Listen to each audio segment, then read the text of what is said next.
안녕하십니까. 더불어민주당 부평구을 국회의원 박선원입니다. 오늘은 김민석 국무총리 후보자 인사청문회 특별위원회의 위원 자격으로 이 자리에 섰습니다. 국민의힘은 김민석 후보자의 무차별적인 의혹 제기를 하기 이전 해당 정당의 위원회 재산 증식부터 밝히시기 바랍니다. 공정과 상식의 잣대는 스스로에게 먼저 적용하십시오. 존경하는 국민 여러분, 최근 총리 인사청문위원인 국민의힘 주진우 의원이 김민석 총리 후보자에 대해 재산 형성과 채무 변제 의혹 제기 그리고 무차별적인 정치 공세를 반복하고 있습니다. 마치 자신은 아무런 죄가 없는 양, 아무런 흠결이 없는 양, 도덕적 우위 이를 자처하며 심판의 칼날을 휘두르는 듯 합니다.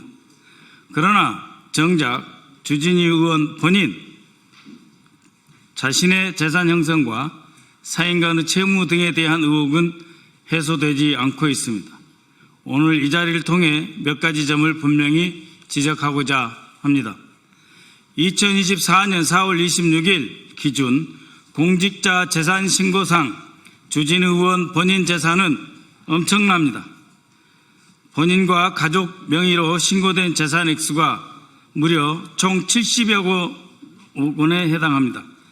자그마치 김민석 후보자의 35배, 3,500%에 해당하는 어마어마한 액수입니다. 이 중 부동산은 약 40억 원, 예금과 현금, 주식 등 동산이 물경 31억 원, 차량이 1억 원 등입니다. 20년 가까이 공직에만 있었다는 사람이 도대체 검사 월급이 얼마나 된다고 생활비 다 쓰고 남으면 뭘 저금할 게 있다고 70억 원의 재산을 모을 수 있습니까? 김민석 후보자 가족 전체 재산은 약 2억 원인데 주진우 의원 가족 재산은 작년 7개월 동안 단 7개월 동안 2억 4천만 원이 늘었습니다. 김민석 후보자 가족 재산 전부인 2억 원의 120%에 해당하는 돈을 단 7개월 만에 불린 것입니다. 2025년 3월 등록된 공직자 재산 신고액을 기준으로 본인 예금은 5억 5천만 원, 배우자 예금 6억 6천만 원, 장남 예금은 1년에 4천만 원이 늘어서 자그마치 7억 8천만 원에 해당합니다. 일부 보험이 있었다고는 하지만 상당 액수가 언제든지 현금으로 인출 가능한 현금성 자산들입니다. 이렇게 많은 현금성 자산을 가지고 있는 주진우 의원이 2024년에 사인 간의 채무는 1억 원, 배우자 1억 8천억 원이 있습니다. 합치면 2억 8천만 원입니다. 김민석 후보자 사인 간의 채무 4천만 원이 있었다. 지금 있는 것이 아니고 있었다. 8천만 원이 있었는데 다 갚았다. 그걸 시비 삼고 있는 현금성 자산 약 30억 원에 달하는 돈을 가진 사람이 채무가 부부 합쳐 2억 8천만 원이 있습니다. 그러면 주진우 방식대로 물어보겠습니다. 현금성 자산 액수가 상당함에도 불구하고 사인 간의 채무 2억 8천만 원에 달하고 있는데 이것은 진짜 빌린 것 맞습니까? 또 1억 원에 대해 상환했다고 되어 있는데 무슨 돈으로 어떤 소득으로 갚았습니까? 현금성 자산이 그렇게도 많은데 왜 빌렸고 그런데도 여전히 갚지 않은 돈은 또 왜 이렇게 많이 있습니까? 또 배우자는 1년간 274만 원을 상환하는 데 그치는데 은행 대출을 월할해서 상환하는 방식도 아닌 사인 간의 채무인데 왜 300만 원도 아니고 274만 원을 갚습니까?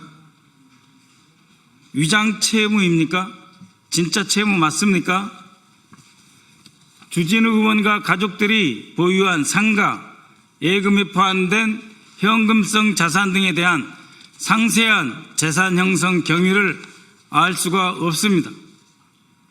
또 공직자로서 재산 신고는 되어 있다고 하나 그 출처에 대해서는 알 수가 없습니다.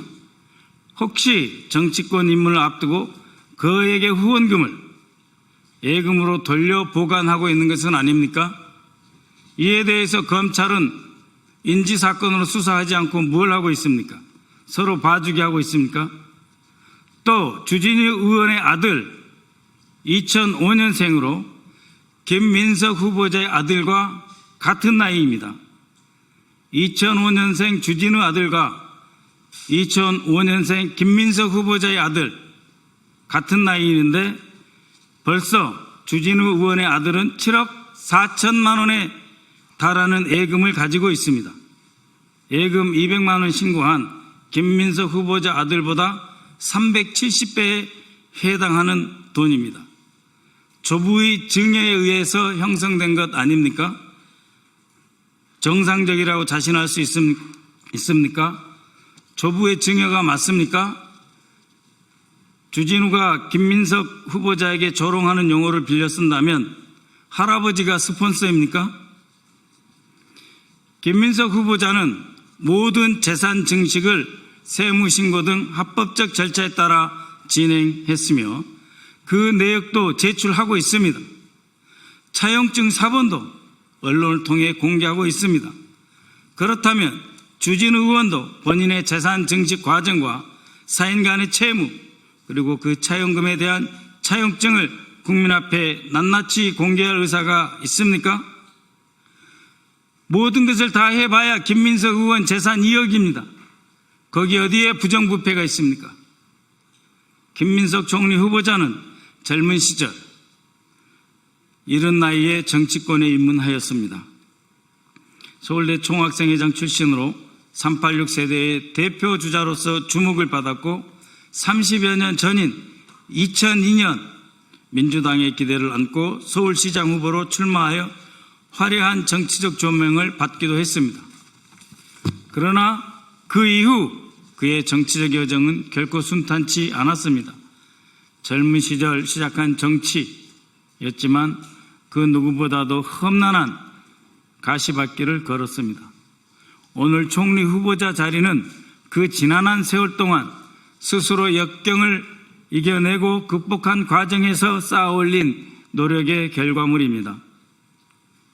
정치적 자금 문제로 시련을 겪었고 표적 사정과 과중한 세금 압박으로 경제적 고통이 수년간 이어졌습니다.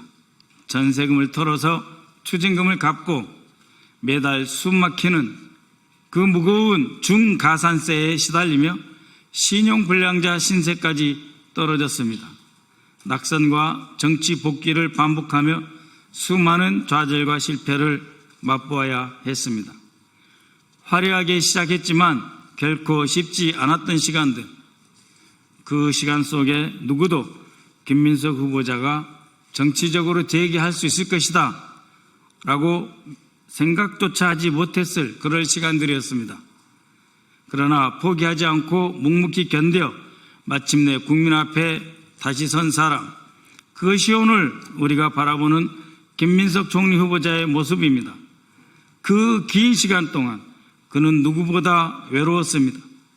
정치적 후광 없이 거대한 조직이나 스폰서에 기대지 않고 스스로 버텨냈습니다. 주변 지인의 인간적 도움 이외에 기댈 곳조차 없었습니다.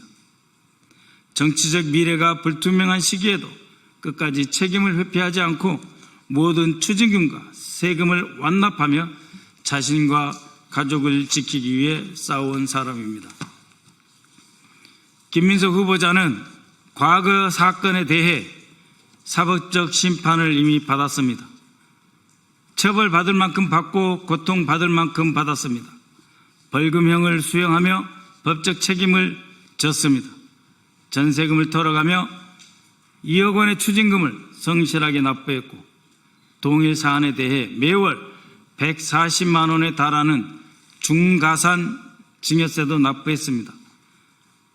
20여 년 가까운 세월 야인으로 지내면서 정치적 책임까지도 졌습니다. 그런 모습을 주진우 의원이 피식하며 웃어 비웃을 수 있습니까? 본인 얘기대로 자기 객관화가 너무 안 되는 것 아닙니까? 수많은 시련과 짐을 온몸으로 감내하며 여기까지 온 총리 후보자의 앞에서 정치적 공세를 위해 스스로 원매무새를 가다듬을 정도의 정중함은 지켜줘야 하는 것 아니겠습니까? 국민의힘 주진우 의원께 촉구합니다. 정치적 도덕성을 말하려면 스스로의 거울부터 먼저 들여다보아야 합니다. 남의 상처를 발판 삼아서 자신의 정치적 이익을 쌓으려는 저렴한 공격은 국민의 상식과 공감을 얻을 수 없습니다. 김민석 후보자에 대한 무차별적 정치 공세를 중단하고 먼저 본인의 재산 형성, 정치자금, 금전거래, 자녀의 재산 형성 과정에 대해 국민 앞에 투명하게 소상히 밝히십시오. 그 과정에서 이해 충돌은 없었는지 충분히 소명해야 할 것입니다. 공정과 정의는 남을 두들겨 패는 도구가 아닙니다. 자기 자신을 뒤돌아보는 거울이 되어야 할 것입니다. 이상입니다.